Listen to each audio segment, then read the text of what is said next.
What's up, everyone? DKRACK here.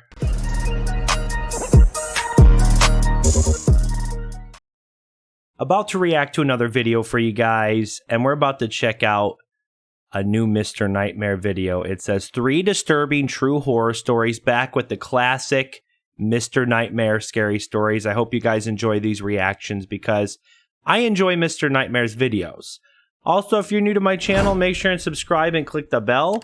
I would appreciate it. We just hit 45,000 subscribers a couple days ago. I think we're coming up on 45,100. Working our way to 50,000 subscribers. And like always, I'll have a link to the original video down below. Make sure and go check out Mr. Nightmare. Yes. Alrighty, let's go ahead and check out 3 disturbing true horror stories by Mr. Nightmare. Yes. Alright, guys, let's go.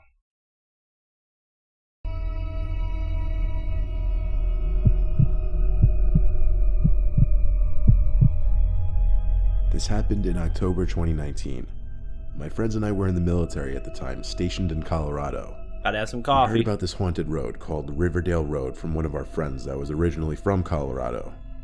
There were several different legends about the road, like stories about a ghost jogger tapping on people's windows. Oh, heck no. Bloody handprints on road signs, Native American shapeshifters, ghostly hitchhikers. The list really goes on. The legend that matters for this story, however, is that of a phantom Camaro. The legend goes that a guy crashed on the road back in like the 60s or 70s as he was going too fast down the road, which has a lot of twists and turns on it. And now he haunts the road trying to race people to their death. Camaro. Anyway, my friend said he'd been there several times, but nothing ever happened.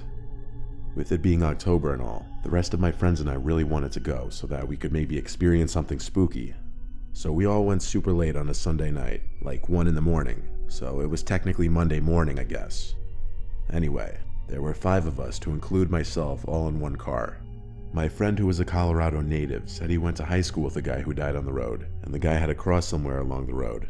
So since a couple of the guys had to pee anyway, we all pulled over where the cross was so that they could go off to pee somewhere. Oh god, this is not gonna end well. It was extremely dark outside and completely quiet aside from our footsteps in the grass and the words we exchanged. We were only standing outside for a couple minutes tops, before literally out of nowhere, this car races around the bend of the road and drives past us. One of my friends made a joke. Oh, it must be the Camaro. We all laughed, but as the car completely passed us, we saw that the taillights were indeed that of a Camaro. What? At that moment, all of us scrambled back into the car. That's creepy. By the time we were all inside and beginning to drive away, the Camaro was right behind us, following us. What? Turned around. What? This is fucking wild. Yo. This is fucking Oh wild. my god.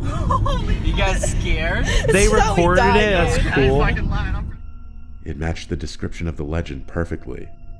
It was an old black Camaro with a busted headlight. My friend who was driving was freaking out, and rightfully so. Yo. We told her to just drive the speed limit, because the legend says if you try to speed, then you die. So we went the speed limit for the rest of the road with this Camaro riding our ass. It was so close to us. The quote-unquote driver of the Camaro even turned off the headlights, which was really weird considering how dark it was outside, and they could have easily hit us without being able to see. As soon as we reached the end of what was considered Riverdale Road and were about to turn off of it, the Camaro stopped and turned around and started back in the other direction. Yo, that is Now, I don't know if the freaking Phantom weird. Camaro is real or if the legend is based off some crazy person, but it was just weird how the car literally came out of nowhere. It was so silent outside, and we would have heard it coming far sooner than when it came around the corner of the road. That is Plus, bizarre. what kind of person would be out on That's this rural freaking road weird. at 1 in the morning on a Monday night? Yeah, I don't really. know. I personally believe in the paranormal, so I think it was a ghost, but I try not to push my beliefs onto other people.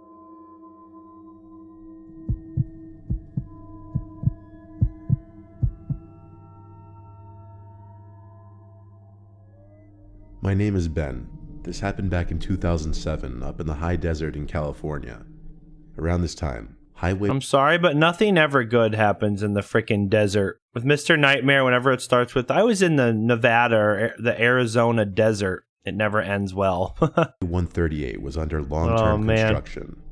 I lived in a town called Felon, where everything was spread so far apart it would take 15 to 20 minutes just to get to the nearest gas station or food joint. I went to high school up there and was a senior with a longtime girlfriend. She lived in Wrightwood, which was a long drive from my house that meant crossing 2 highways. My mother would work long, tiring shifts and would sleep when she got home, so asking her was out. Instead, I would hitch a ride on my girlfriend's bus to her house after school, usually on Fridays since no school the next day. Getting home was the issue, though, as it was 15 miles between our houses and I would be walking. I had done the walk so many times I learned secret pathways down the mountain through the desert that would cut. He walked 15 miles just to get some ass from his girlfriend after school? Damn, I'm sorry, that's not worth it, bro. 15 miles, that's a long-ass walk. I walked by an hour, though it usually meant being in the middle of nowhere. But the scariest thing to happen to me wasn't necessarily in the lonely desert, but in the street. I was dumb and lazy and would sometimes hitchhike. I usually got picked up by parents of schoolmates who recognized me or something, but not often. One day I was walking. It was around 6 p.m. I believe, as the sun was fading, and a man named Charlie pulled up in a big red van. He asked, big red van. Not suspicious at all. If I wanted a ride, and I said sure. As soon as I got in, something was wrong. He was twitchy and looked abnormally thin. His cheeks were sucked in and looked exhausted but wired. He stared at me for what felt like a long time. He's on drugs, by the time bro. I realized I was uncomfortable, the van was already moving. He's down strung out on too. freaking cocaine or meth. He talked a lot, mentioning that he had a friend named Carlos. He talked about Carlos a lot and asked questions I couldn't possibly answer, like if I knew him or if I liked his house and if he treats me well. I told him I don't know a Carlos. I realized at this point he wasn't taking me to Highway 138. Normally when someone picks me up, they go down Highway 2 to Highway 138. It was literally the only route you could take without going through the desert. Oh God, this dude's gonna take him into the freaking desert out in the middle of freaking nowhere. Asked about it. He told me too many cars are held up because of the construction, and he knew a quicker route through the desert. Hell he no. actually pulled through the route I usually took on foot, and my heart sank. I was about to end up alone in the desert with him. He continued to talk about Carlos as I searched for something to hold on to. I found a small screwdriver in his passenger door compartment and tucked it in my hand. He mentioned... Very smart. He tries to do anything shady, freaking poke him in the eye. Sounds mean, but it's better than getting freaking raped by some freaking serial killer weirdo taking you out in the middle of nowhere. That I should meet Carlos and that he could get me a lot of money. I assured him I wasn't interested. Who the frick is Carlos? He told me he was going to take me to meet him. Again, oh, I told him hell I was fine no. I was in high school and didn't need to make money. I looked outside and realized I knew the area. There were a few houses in this part of the desert, just randomly thrown here and there. I'd walked past them before. He veered down one that was further away on its own. I knew he was going to take me there no matter what I said. He drove right through the open gate and parked. Time to put that screwdriver howling of dogs to his freaking eye socket. Get out to meet Carlos. I was scared and I could hear my breathing getting louder. I considered attacking him then, but I panicked. He got out, and I saw the full form that was Charlie. He was tall, at least 6'3", and definitely was tripping on something. Yeah. He wobbled like a child trying to stand. He went around and opened my door, then started to yell.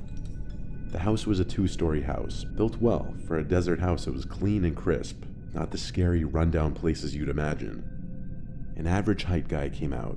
He was older, maybe in his 60s. He had white facial hair and a shaved head. He looked at me and didn't look away as he told Charlie to go inside. Oh no, no, no, no. Carlos asked me what I wanted, and I said to go home, that he was giving me a ride. He stared at me and pointed to the gate and said to leave, and I did. I walked to the gate, and as soon as I felt safe, I ran. I didn't stop. As soon as I could, I called the police on my prepaid Nokia and told them everything. I still walked home and sat on my bed. I was stunned and didn't know what to do. Why did that guy let him go home? Police never contacted me after that day. I didn't tell my mom or girlfriend. I didn't want them giving me grief for it. After all of it, I still took the bus to see her, but I made sure I had a secure ride home after, or at least learn the public bus schedules. And I never hitchhiked again. but I still remember how hard my heart was beating and how scared I was of what could have happened. Yo, I wonder why that Charlie dude took him to his house then. If he was just strung out on drugs, who knows? That's weird. Bizarre. When I was 12, I had what I believe was the last sleepover of my life. It was at my friend Nick's grandma's house. She had a very old-fashioned house that, looking back at now, kind of gives me the creeps thinking about. I had been over to it a couple times, but never slept over. His grandma had a spare bedroom with 2 twin beds, which is why it seemed perfect for a sleepover. There was also this park connected to the backyard where we played hide and seek during the day. As it got darker out, his grandma called us back inside for dinner. She made linguine and clam sauce. We begged her to let us go back outside after eating to play flashlight. Sorry, I don't know what clam sauce is, but that sounds disgusting. What's linguine? Some type of noodles? Clam sauce? Hell no. Tag in the dark. She No eventually thanks. allowed it. Since her backyard basically connects to the park, with the only barrier being a bunch of trees and no fence, the game area ranged from the backyard to a certain point in the park, past the trees. We started the game with it being my turn as the seeker. Basically, I just had to find Nick and aim my flashlight at him, and that would be considered catching him. I counted down from 30 to give him time to hide. Then I left his grandma's house through the back door to begin looking. I checked some of the obvious immediate hiding spots, like under the tables, behind the chairs, by the shed. It seemed the backyard was clear so far. I heard cracks coming from the direction of the trees in the front of the park. I shined my light over That's into not the your woods, friend, revealing buddy. someone tall, covered from head to toe in what appeared to be a giant sheet. It's not As your my light friend. lit up the figure. He turned to face me. I could tell because I could see 2 eye holes and a small mouth hole. What in the world was I looking at? I called out Nick's name, asking if that was him, though I didn't have any idea where he could have gotten that sheet all of a sudden. Oh, hell I didn't have too no. much time to wonder about that though, because Run. Nick came out of the trees yelling at me to run inside the house. Whoever was under that sheet wasn't Nick.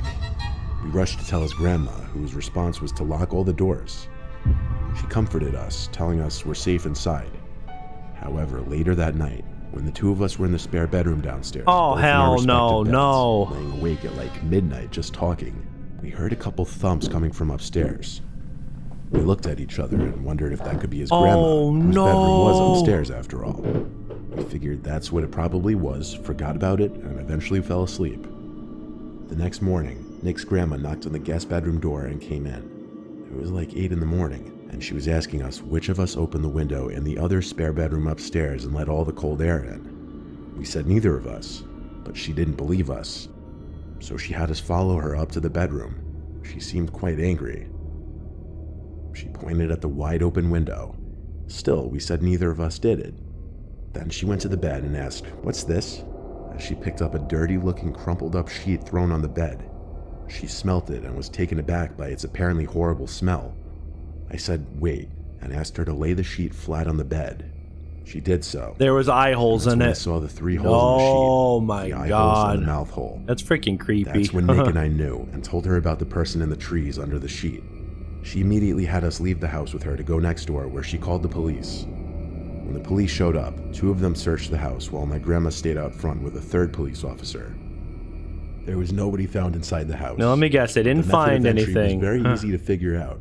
Whoever it was jumped off a railing in the backyard onto the awning, where they were able to easily open the window and climb in.